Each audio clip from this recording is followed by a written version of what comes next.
Welcome to our webinar today on creating a mission-aligned social enterprise. My name is Lisa Attygalle, and I'm the Consulting Director of Community Engagement with the Tamarack Institute. I'm joining today, as well as all of the speakers on the call, from the lands of the Haudenosaunee, the Anishinaabe, and the Neutral peoples. And we're specifically joining from the Holdeman Tract, which runs between the Great Lakes, Lake Huron, Ontario, and Erie. And you are likely joining from across Turtle Island, and we have a few folks joining from farther afield as well. We acknowledge people who came here as settlers to the land as well. People who came voluntarily and involuntarily, particularly as a result of the transatlantic slave trades. We pay tribute to these ancestors of African origin and descent. As an organization with a mission to end poverty in all its forms, we know that that will only be possible through truth and reconciliation and through the work of justice, of dismantling systems that perpetuate inequality. So our work here as people who care about creating just futures for everyone includes respecting the lands and waters, keeping our promises, of partnering with humility and respect and honor, of living forward in a way that brings harmony and balance, and a world where no one lives at the expense of another. I want to introduce the speakers, the people joining us today who will be sharing their story. I want to introduce Justin Chen, who is the founder and executive director of the Community Company. And the Community Company partners with charities and organizations to develop and launch social enterprises that will sustain their social impact. Welcome, Justin. I also want to welcome Wayne Paddick, who is the executive director of the Cambridge Shelter. That is the host organization and operator of this social enterprise that we're talking about today in our backyard. Welcome, Wayne.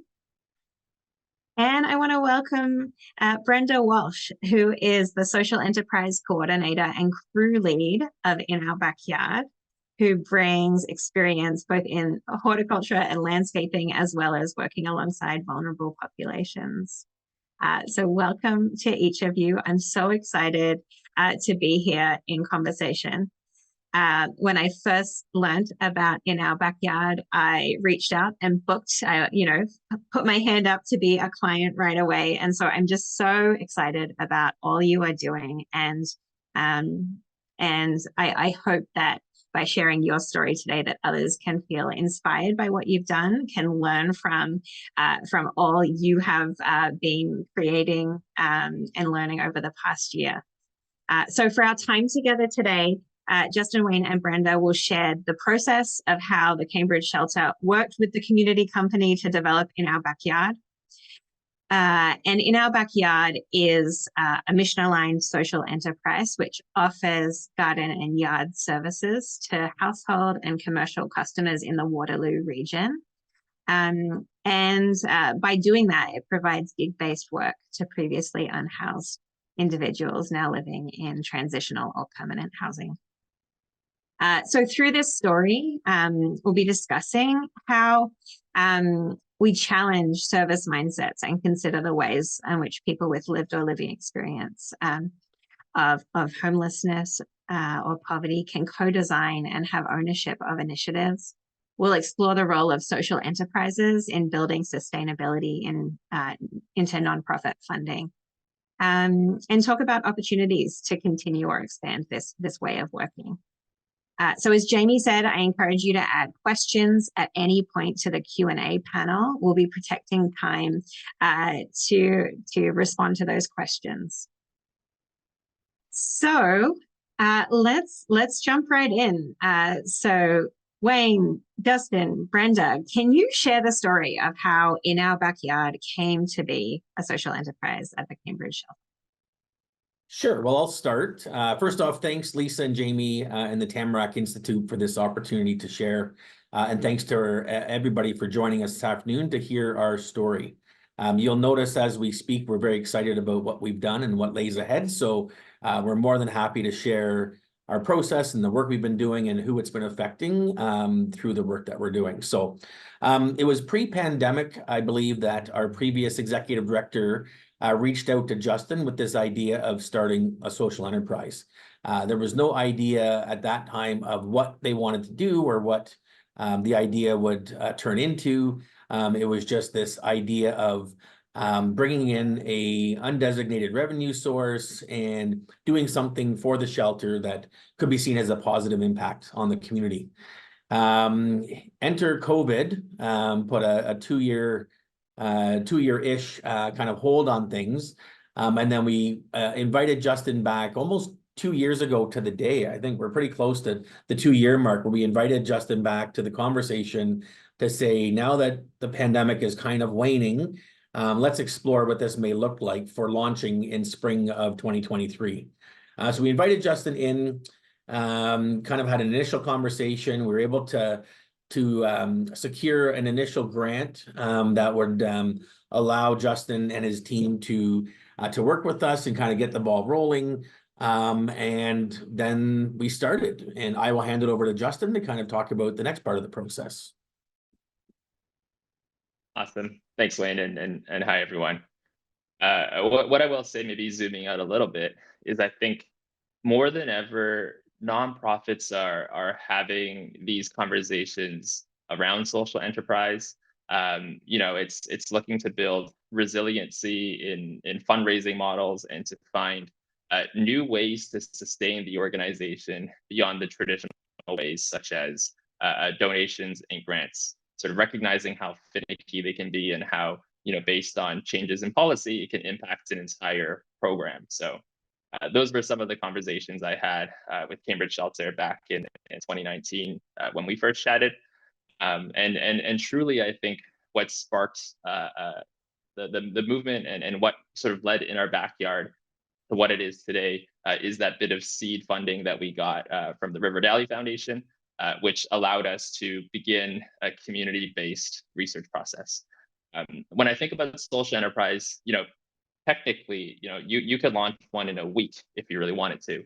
But truly, I think what has allowed in our backyard to grow into what it is that first part, that research piece, where we connected with the people who stay at Cambridge Shelter, some of the graduates of Cambridge Shelter, connected with some volunteers as well as the leadership team to truly understand the ways that the Cambridge Shelter journeys with the clients, but then also identifying some of the gaps and some of the areas that perhaps the shelter can grow into. And one of the things that we quickly learned from having conversations with some of the clients that they serve is the narrative piece, right? They did feel like it was a us versus them, in that the neighborhood and the broader Waterloo region, perceived homelessness sort of as this problem. Whereas in reality, it's individuals with complex experiences who truly want to be part of this solution, but perhaps don't have effective ways to influence change. And they saw this project as a way to do that. Even thinking as simply as the name, right? In our backyard. One of the things that the clients shared with us in one of our many groups discussions is the idea of changing the narrative and really showing that we want to be part of this community, and that's what influenced even the enterprise idea, right?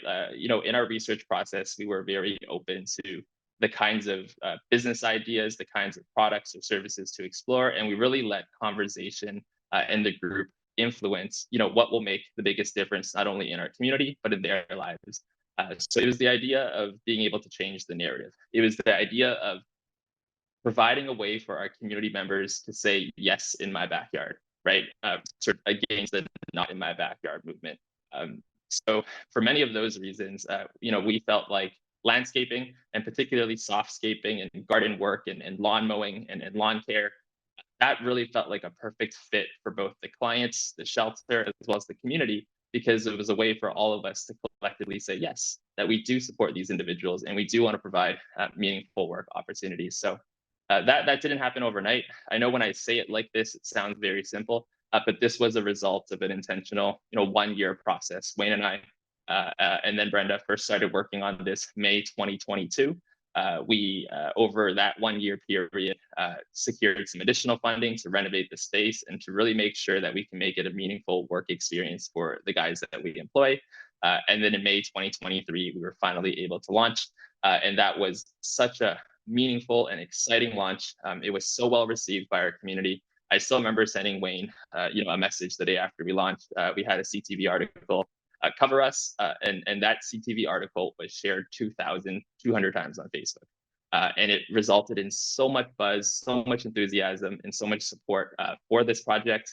And that had Brenda busy all summer in a good way. So Brenda, I don't know if there's anything you'd like to add to the story of In Our Backyard. We brought Brenda on in May 2023 to lead the crew through the first season, and then of course now through season number 2.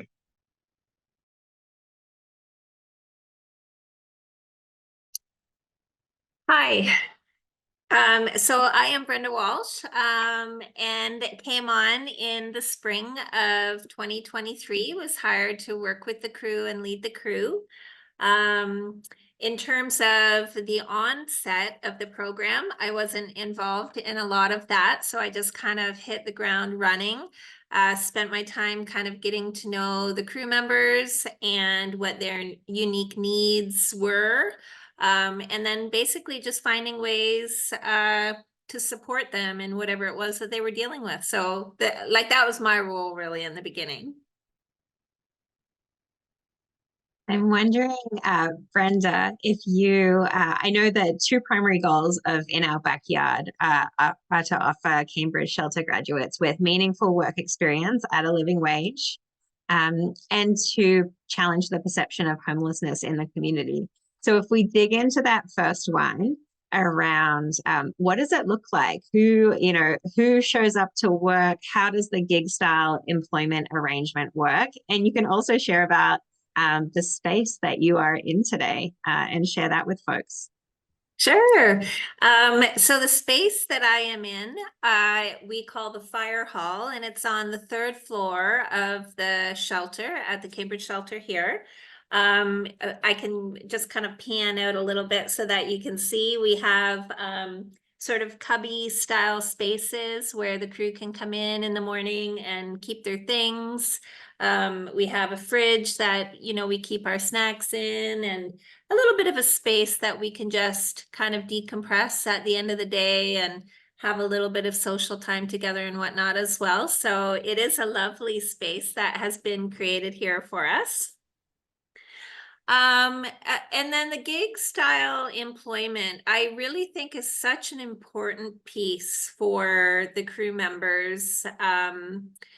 If for a moment you can begin to think about the many challenges that the clients of the shelter are facing, and that is both with housing insecurity, but it's also mental health issues, or many are struggling with addiction, or just various things that are kind of happening in their lives. Really, I would say most of them are not in a place where full-time employment is going to be an option. They just simply wouldn't be successful in that place. So we try to offer a very empathetic and flexible sort of enrollment model where we work around their schedules. And if they have appointments or other things that are kind of pressing, we do our very best to offer as many days as they can handle, and then on a schedule that works for them. So as an example, this year we have registered 25 clients of the Cambridge Shelter to be on our roster. And we have that high of a number because some of our crew members might only work 1 or 2 days a month, if that's all that they can handle. So by having that larger number of clients that we're supporting, we can ensure that we will have enough people to do the work that we also need to complete, right? So I think that gig-based employment is just absolutely essential for them at this point. Thanks, Brenda. And I'm seeing a question in the chat that maybe we can speak to right away around how the social enterprise works in relationship to you being a nonprofit. let Justin handle that one. Yeah, to me, a social enterprise is a business or project designed to achieve a social outcome. And it often uses revenue generation as the tool. So it's business as a force for good. And then within the charity model, a social enterprise is essentially another program within the charity. It doesn't need to have its own legal designation. It can be operated as a related business to the charity. So in our case of In Our Backyard, it shares the same accounting books as Cambridge Shelter. All of the stuff on the back end works the same as the shelter, except we are generating revenue, which allows us to share proceeds with the guys that we employ, as well as share all of our remaining profits with the shelter, with their other operational programs. I also want to mention that we've had conversations with the CRA since we've opened with Ontario Works, Ontario Disability, and we've just recently, over this past winter, started working with an employment lawyer in Cambridge, just to make sure that we are doing everything above board, to make sure that our contracts with our crew members are legitimate. We really want to make sure that we are ticking all the boxes and running a really professional business. So we've been able to meet all that with all these conversations we've had with the governing agencies. Thank you. And perhaps as we go along, we can talk more about the social enterprise model and what that looks like. We named the two original goals of In Our Backyard. So the meaningful work experience at a living wage, and then also challenging the perception of homelessness in the community. You spoke a little bit about that in terms of the forming of In Our Backyard, but I'm wondering if you can share a little bit more about how this initiative has challenged the perception of homelessness in the community. Sure. I have the privilege of meeting all of our clients that come into the shelter, and obviously the ones that are hired as crew members for In Our Backyard. And I also have the privilege of talking on their behalf when I meet with community partners, when I meet with service clubs and churches. And I've really seen a shift in the last year since we've launched In Our Backyard, in just the way that folks are wanting to understand what we're doing as a shelter, right? Understanding that it's more than simply putting a roof over people's heads, that we actually have an array of programs that we offer in order to help our guys get back to some sort of normalcy for them. I also have the privilege that come in, and the feedback that we get from customers, and Brenda can attest to this. We get to share the success stories and some of the stories, and I mean it's hard not to become emotional when you see the impact that these guys are having. So I always, when I do tours of the building, I always end with the In Our Backyard space. That's I always say our shiny new penny. But I end with that space and I explain about the program, and it never fails that, I have somebody in the group, or when I do a talk, that say, I had no idea this is what your shelter was doing. And the fact that you're running this program to help these guys get back to work, to help put money in their pocket, to pay rent, to save for whatever, is simply phenomenal. So we call it changing the conversation. And I know Justin mentioned changing the narrative. And I think that this program is it's exceeded our expectations. And it's really hitting the mark in our community, which, as Justin mentioned, has been, very judgmental with the folks that we serve. So this is going a long way in kind of changing that perception. Justin, is there anything you want to add there? I think Wayne did a great job. I can share the story, but I might call on Brenda to finish it, because this is the story that comes to mind for me when I think about the narrative changing piece. It's the story that comes to mind for me is when the guys and the crew come back from a job. They're pulling up to the front of Cambridge Shelter with our branded In Our Backyard truck that was donated by Toyota Manufacturing Canada. They're dressed in the polos, the khakis, the shoes, the hats, and they're often carrying gear back to the shelter. And you know, it's a really proud feeling, I think, for the guys to walk through the shelter, through the same space that they once stayed at, and likely recognize some peers and people that they connected with when they stay at the shelter, to walk through that shelter, to go upstairs to the fire hall, you know, and change for the day. And I heard that it's almost like sort of a hero's welcome back when the guys come in, because everyone's kind of looking at them, asking questions. And I think that's also part of the narrative shifting, but it's within oneself, right? It's the feeling of contributing to something bigger than yourself. And the hope is that this becomes a positive feedback loop for the guys. We don't say this is going to be a permanent job for you forever. It's a springboard. And the hope is that through creating these feelings that you know, are in community when they meet with our clients, but then also when they return back to the shelter, it's changing that narrative, not only the community, but also you know, in their minds as well. So that was the story that came to mind. I don't know, Brenda, if I shared that right, or if there was anything to add, but that's the one that I've heard a couple of times that really, you know, speaks to me.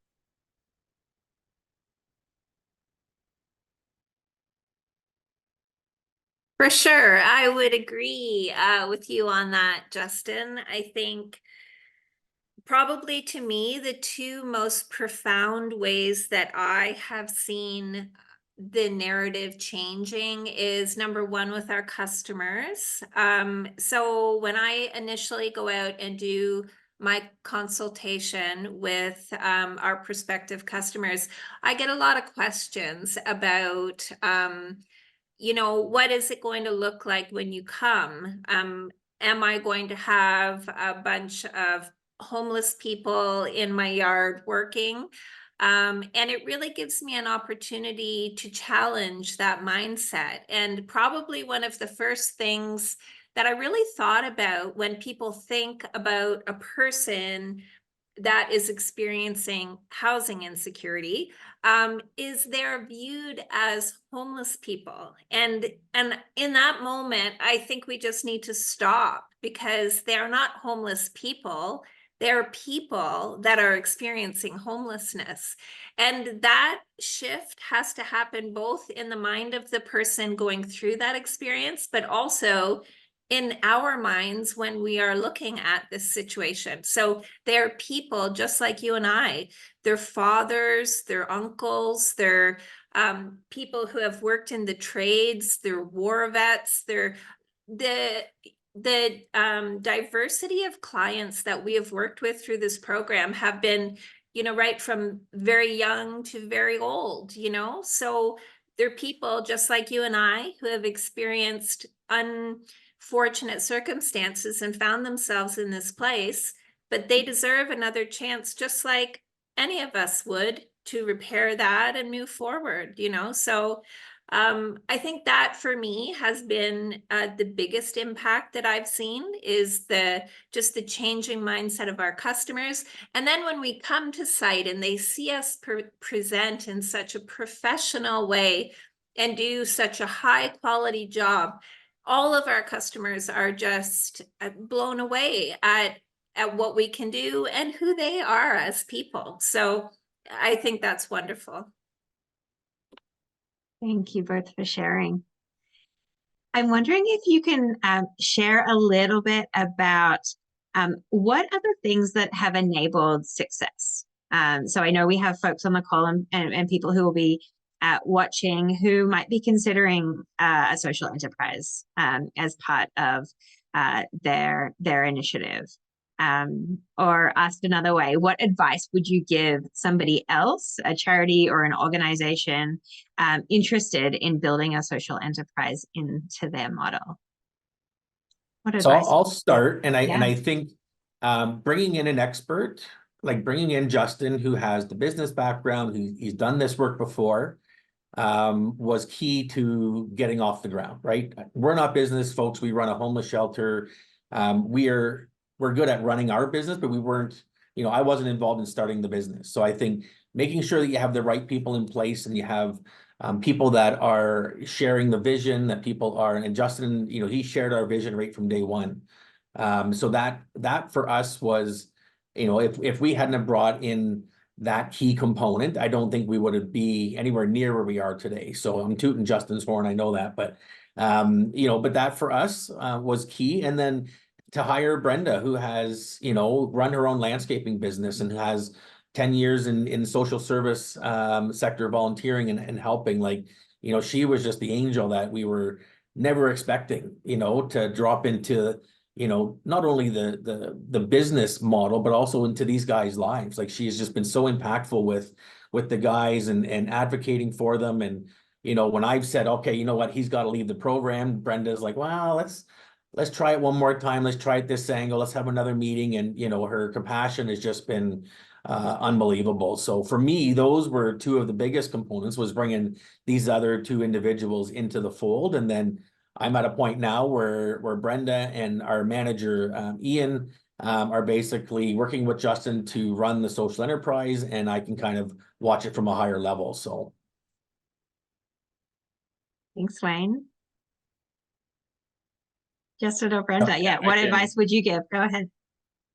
Yeah, to generalize what we've done, I think if I were to put it into actionable takeaways, you know, for the people listening, starting from the beginning, I think the alignment of what we do and the story we're telling through the social enterprise enabled our marketing, sales, and all that stuff to be so much more effective, right? I often say to Wayne and others that I work with, you know, there's social enterprise 1.0 and then there's social enterprise 2.0. 1.0 to me is fulfilling what it means to literally do a social enterprise, which is, you know, selling a good or service and generating revenue. But the way I see social enterprise 2.0 is where it truly is an extension of the nonprofit. And it feels so natural that they're doing it because it aligns with their vision fully, and it's continuing on the services they offer. So a social enterprise 1.0 might be a gift shop or a thrift store or something like a bake sale, right? That is generating money, but not aligned, or merch, for example, like t-shirts. But when I think about in our backyard and landscaping and inviting guys into the community, that to me felt like such a perfect fit. And I would say take that time to find that perfect fit, because it allows your communication to be so much more effective. And I would say the second you know, thing we learned was in communication and being vulnerable and reaching out to community partners to share this idea, right? Although we got it launched May 2023, so many conversations happened between September 2022 and May 2023 that allowed our launch to be successful. So we're talking the conversation we had with Toyota Manufacturing and having that truck donated. That helped us get our project off the ground. Having conversations with Canadian Tire to see if they'd be willing to donate some tools or sell it to us at cost. Having conversations with I think it's Sherwin-Williams, who donated paint, the bright red that's behind Brenda.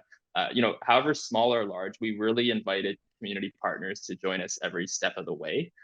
And we found that allowed us to launch with a whole community behind our back. It felt like everyone kind of heard about it by the time we actually launched. So then by the time we launched it, it was this huge exclamation mark in the community. Thanks, Justin. Brenda, what advice would you share? So I think my advice would be when you build your social enterprise, build your model and then crumple it up and throw it in the garbage, because we have learned so much in the last year and you really don't know what you don't know. So we thought we were going to run certain things certain ways. But then as we got to know our crew and their needs and how our daily operations were moving, you really just need to be in a place where you can go with the flow, be flexible and figure out what works. I think with anything new, especially like this, it's super important to have that component of flexibility just built right into your model. Thank you. So we heard about the right people in the right roles and bringing in people who know what they're doing. We heard about the importance of alignment with mission and what the community needs and what the people that we're working with need. And we heard about patience, about allowing for emergence, about building in learning and reflection so that that continual improvement can happen. Anything else you want to name?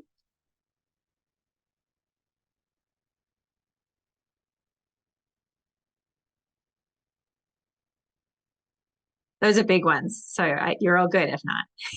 Brenda? I would maybe just say I have felt that we incorporate a component of lived experience in many of the staff here at the shelter and in our program.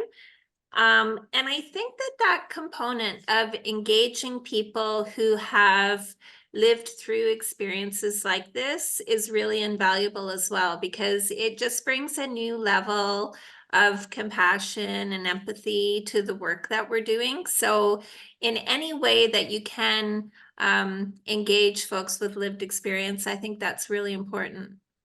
Mm-hmm. Thank you. Justin, do you want to say any more about the roles that folks with lived and living experience have played in this process? Yeah, I could speak a little to it. I think I touched on it in my earlier monologue. It's at the beginning, sort of in the idea generation stage, in the community-based research stage. So I think of the roundtable discussions we had at Cambridge Shelter's boardroom, where we invited some of the people staying at the shelter if they wanted to join us. It's also sort of, as we're developing the model itself, I think about training day, where we invited a landscaping partner in for the day. And again, we invited people from the community and asked them to participate in a paid training, just to see again how the experience will unfold based on what we thought it would be and how it actually unfolded. And truly, it is just about bringing people in throughout the process and then rapid learning, right? Like Brenda said, we launched it with one goal in mind in May 2023, and we probably changed 15 times. And it's not like we're completely pivoting, but it's those slight adjustments where we thought it would go this way, actually it kind of went that way. And it's about being open to change based on the conversations you're having with the people you're ultimately hoping to serve with the project. Mm-hmm. Thank you. I love how you emphasized early in the process too, right? This is not a consultation later on. This is a building together that is essential to this process. Maybe the last thing I'd love to talk about before we go to questions is to just talk more about the role of social enterprise in the nonprofit funding landscape. And so, Justin, I'm wondering if you can speak more to that. What role does social enterprise play? How does it support the resiliency or the sustainability of funding efforts? Mm-hmm. Yeah, I mean, social enterprise as a concept isn't new. It has been around for a while.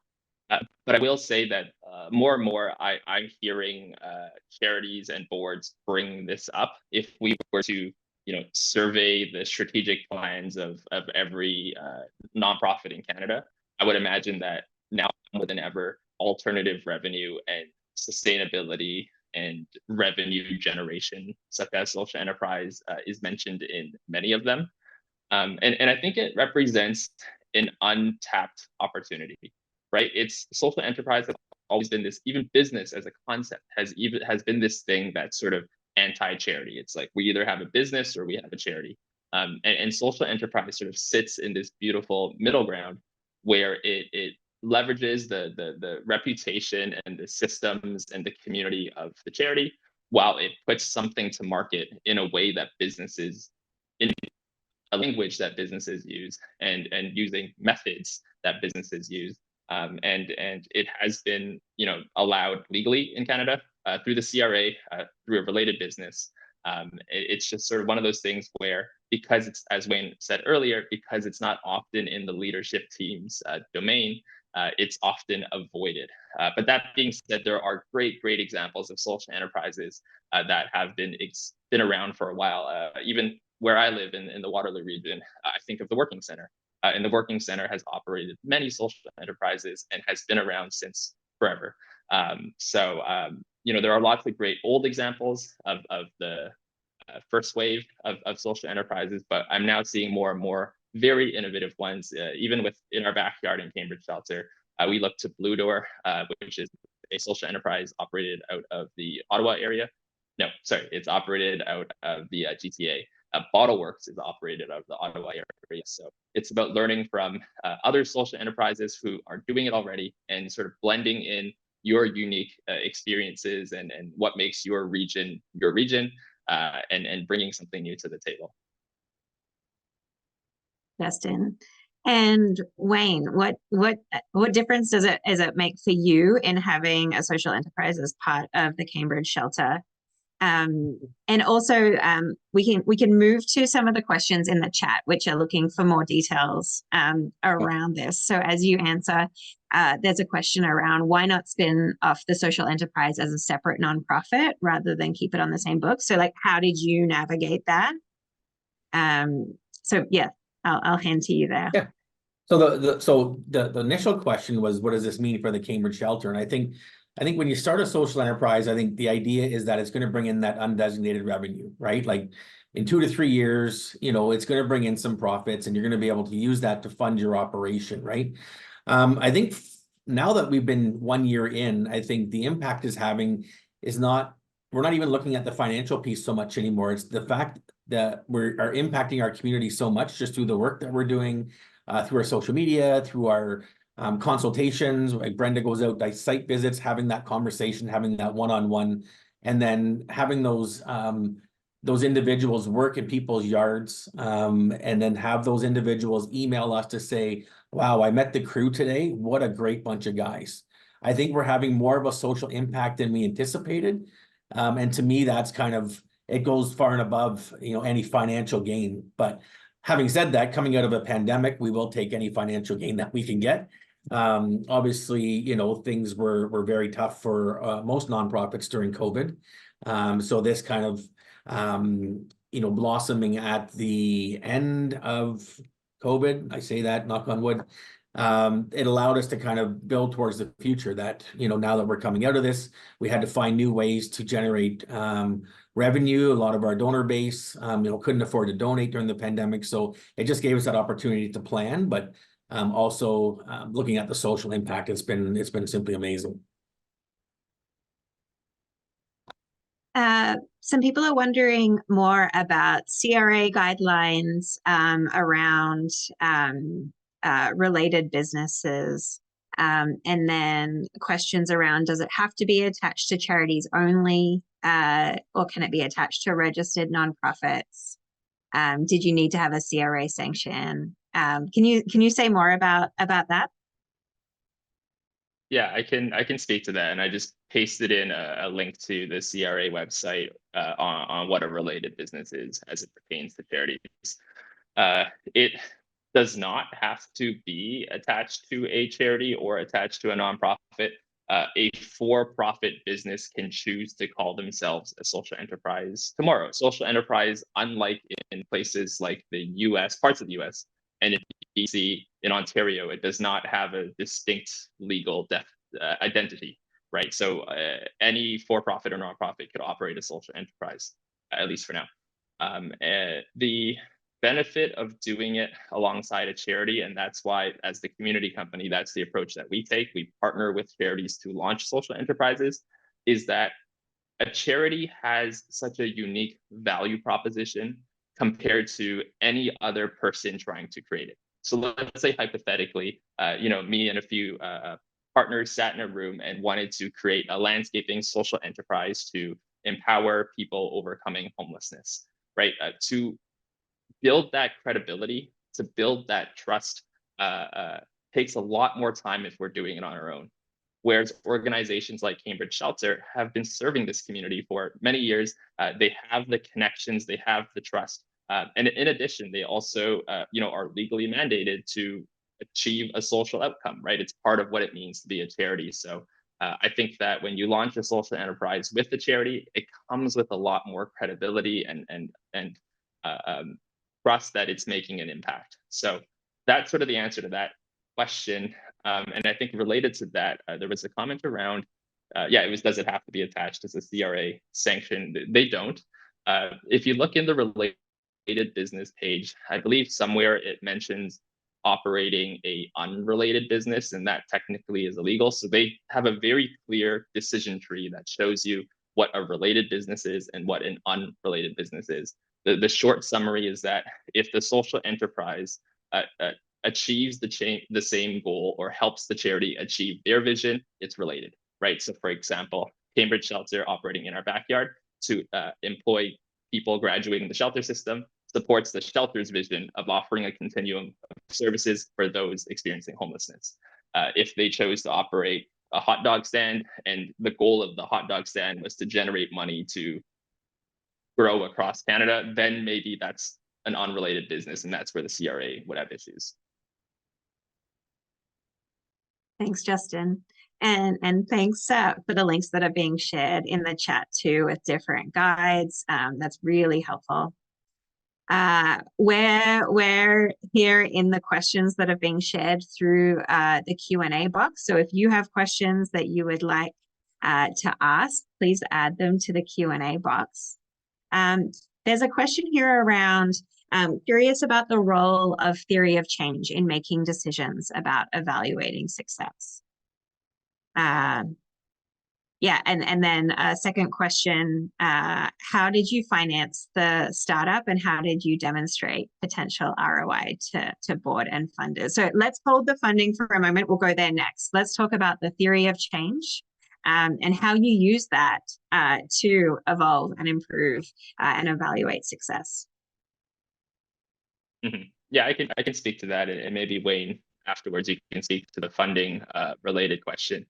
A theory of change, sort of broadly speaking, is the impact you hope to achieve, why you believe you'll achieve it, / how you'll hope to achieve it, and perhaps some of the underlying assumptions in making it happen.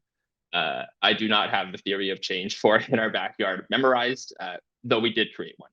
And I would say that how it benefited us or how we used it is it became the reminder of why we're doing what we're doing.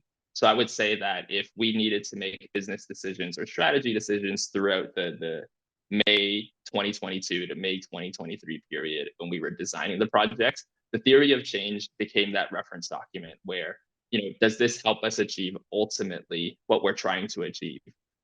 Which is something along the lines of providing low barrier, meaningful employment for the people that we serve. It also exists on our vision page. So if you're on inoubackyard.ca/vision, you'll see our vision. It's not laid out as a theory of change, like it doesn't say theory of change, but it explains why we're doing what we're doing, how we're doing it, and what we do. And we purposely put that on our website to really tell the full story of In Our Backyard. For the people who are just looking to a landscaping job or a gardenscape job, they don't have to visit that. But for people who are curious about the engine, about why we're doing what we're doing, and the goals we hope to achieve, that page exists for that audience. So that's a little bit on the theory of change. I don't have much to add, only that, what we're seeing is a lot of folks who may have done the work themselves or may have employed somebody else are coming to us because they want to be a part of that change, right? They're seeing that we're trying to make a difference. We're trying to offer opportunities. The work is outstanding, right? So, I mean, you could not tell by looking at Brenda's work and the crew's work that it was done by, our company versus, a larger company with several trucks and multiple crews, right? The work we're doing is outstanding, but people are actually saying, I want to be a part of this, right? They see our lawn signs, they see our nice truck driving around, and they say, hey, yeah, I've heard about that. I want to be a part of this, right? And I know, some of my contacts, some of our board members, some people on this panel have employed the services and are excited about getting involved in the work. And I think it's because they want to be involved in the social change, not just having their garden done. So we're really seeing that effect with the customers that we're getting. And Brenda, yeah, you spoke to really like learning as you go. Any stories you want to share about using the theory of change to make decisions? Yeah, and so I think for me, one of the biggest takeaways is success. And what is success to us. And I know as a project and as a program, we have certain measurements of success, but I think we also need to step back and look at the smaller measurements of success. So that is the crew members that are struggling with addiction, who are getting up and trying to stay sober to get here, right? It's the people who are fighting mental health battles and are just working so hard to get up and get here to try to make that change, you know? So like a big step back, and let's just acknowledge like the work that is being done by the clients who are just showing up every day. Thank you. Let's go. The last questions I see submitted here are around some of the finance side of it and funding. So how did you finance the startup? What grants and sources of funding were you able to tap into? And then how did you demonstrate the ROI to board or funders? So I know the first grant that we received was allowed us to, bring Justin on board and kind of get us through those first initial stages of designing a logo, designing a website, all that stuff. There's an agency in the region called the Attygalle Foundation, and Lee and his team were gracious enough to kind of believe in what Anne was trying to do, our previous ED with the shelter, that she went to him, we have an idea, we're bringing Justin in, here's the thought. And it was like, yeah, you know what? We agree with this. We like this idea. We're going to fund stage one. So that allowed us to kind of get the ball rolling. And then once we kind of started working, and Justin can speak more to this, then we realized in a startup that we needed money. We needed money to fund Brenda's position. We needed money to buy equipment. And we didn't want to, and we couldn't touch the bank account of the Cambridge shelter. So we really had to put our nose to the grindstone, apply to all the grants that we qualified for that fit kind of what our vision was. Those included like the Trillium Fund. There was one in the region called the Investment Readiness Program that we applied to. We applied to really anything that we came across that, hey, we can kind of fit in this category, so let's apply to this one. And that was a lot of hard work by Justin for writing the grants and putting those forward. And up until about last March, early March, we didn't have any money. And we were wondering, we were looking at getting used rakes and used lawnmowers to kind of start our social enterprise. We were looking at, having to rent a vehicle for our coordinator to be able to drive the guys around and do the work. Fortunately, some of our grants started coming through, and I'm going to kick it to Justin to kind of walk us kind of through how fortunate we were starting last February, March. Yeah, so speaking in it's a great point, Wayne, in that we had our contingency plan. So I remember in February 2023, we presented 2 paths forward to Cambridge Shelter. It was, if we get $0 and kick this off, what is the bootstrap model that we could run? And that involved the used rakes and the renting a truck today and having a very light cash flow model. And then we had a model that if we were successful in summer funding, this is what we would do. And of course, the latter happened. And we're really grateful for that. Specifically to investing, all of our startup funding so far has been in non-repayable grants. So that means that there were no return on investments we needed to give. And the impact or success is measured in social outcomes. So providing the impact report and sharing the photos and success stories was all that the funder wanted. Because we went through the investment readiness program, we are now in a closer position to accept outside social financing should we need that. That is something that, we've had conversations as a team, but for year 2, at least for now, we feel very happy with rolling with the same team that we have before. We have enough internal funding through earned revenue in the social enterprise to bring on a second crew lead without needing to tap into social financing. While that is very helpful in some cases where you have large capital investments, sort of as it team, we didn't want to take on risk. We didn't want to put the shelter in a position where they then had a financial obligation to pay off. So that was part of our consideration, even in the model that we chose. A service-based enterprise often has less upfront cost than a product-based social enterprise, where it requires, investment in equipment as well as inventory and things like that. I think it's also important to note that we were very active engaging our community partners, such as Canadian Tire. Justin mentioned Toyota. We reached out to some of these organizations that we knew were giving organizations, shared our vision, invited them into our fire hall, shared what we were doing, and through those opportunities, we got a new used Tundra from Toyota donated that we've decaled up and looks fantastic. Brenda mentioned she went to a show, took some of the guys to a trade show, and even just driving into the parking lot, how proud it was to be driving the company vehicle with their logos and stuff on it. Canadian Tire, they did a matching program with us that if we bought so much equipment, they would match up to a certain amount. That allowed us to be able to, I remember the day we went and picked all the stuff up, it allowed us to outfit our crew with everything from gloves to lawnmowers to weed eaters to hearing protection, vision protection, everything, right? It was such an exciting time to be able to have the money, the truck, and then through one of the grants, we were able to get our utility dump trailer. So really, like Justin said, we were really, really fortunate to be able to have everything kind of fall into place in about a 2-month period, and then, not having to do the bootstrap version, which we were ready to do. There's a question about, what has been your biggest grant success in length and dollar amount? I love the willingness to do the bootstrap version. What kind of amounts have enabled you to take the non-bootstrapped version? I'll let Justin share those numbers. I don't have them memorized. Yeah, the biggest the biggest one was the Ontario Trillium Foundation's Resilience Communities Fund. I think I said that right. And that was 2-year funding for, I believe, 116,000. So the main ask in that was for personnel costs, which is the cost of our crew lead.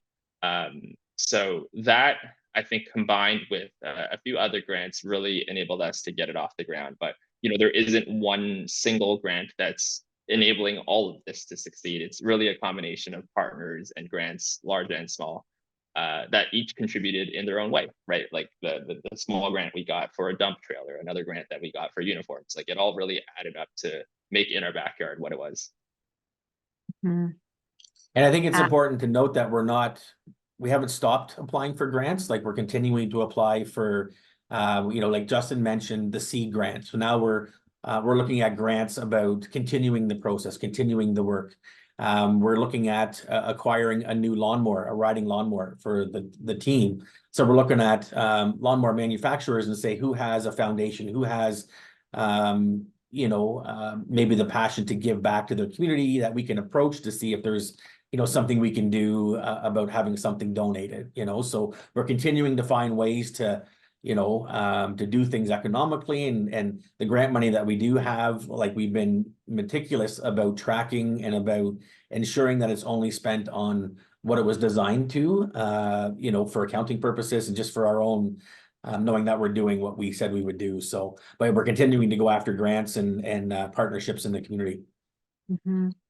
And thanks for sharing so much about the partnerships with businesses and, tapping into their corporate social responsibility goals as well, as a funding avenue.